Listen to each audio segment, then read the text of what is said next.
আজ থেকে সেই সেতু থেকে শুরু করে সুরানা থেকে শুরু করে আজকে পর্যন্ত যতগুলো আন্দোলন করেছেন প্রত্যেকটা আন্দোলনে কেউ না কেউ আমাদের ভেবে দিয়েছে, কিন্তু আমাদের আন্দোলন ছিল একেবারে যৌক্তিক এবং 100% যৌক্তিক।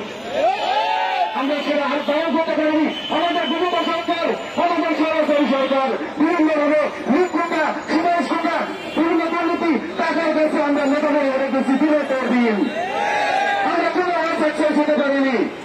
আমরা আজকে ফিরে বন্ধ করতে চাই আমাদের বর্তমান যে সরকার ব্যবস্থা, বর্তমান যে সরকার আছেন ডক্টর মোহাম্মদ ইউনূস থেকে শুরু করে সম্মানিত আসিফ নজরুল স্যার, উনি কিন্তু আমাদের এক পক্ষে ছিলেন, আমাদের পঁয়ত্রিশের পক্ষে ছিলেন।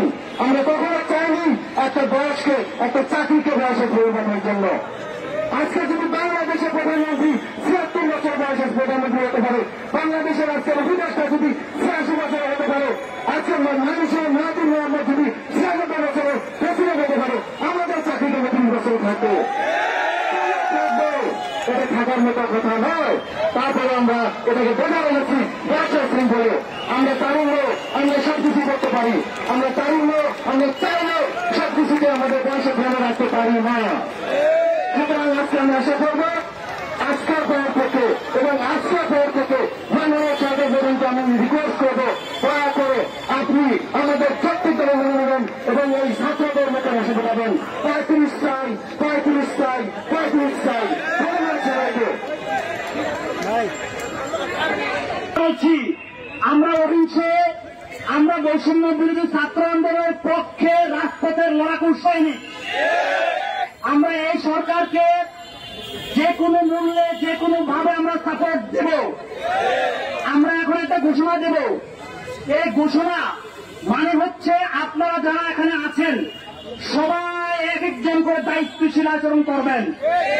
আপনার আশেপাশে যদি কোনো শৃঙ্খল একজন থাকে তাকে ধরে শাহবাগ থানায় দিবেন। আমরা বলছি উচ্ছৃঙ্খল মানে হচ্ছে 35টাকে একবারে মাটির সাথে মিশিয়ে দেওয়া। উচ্ছৃঙ্খল মানে হচ্ছে আপনারা জানেন আনসার লীগের মতো অবস্থা আমরা দাঁড়াইতে পারবো না। তাই আপনাদেরকে উদাত্ত আহ্বান জানাবো, আগামী আমরা এখন সবাই দাঁড়িয়ে শান্তিপূর্ণভাবে অহিংসভাবে শাহবাগ অবস্থান করব।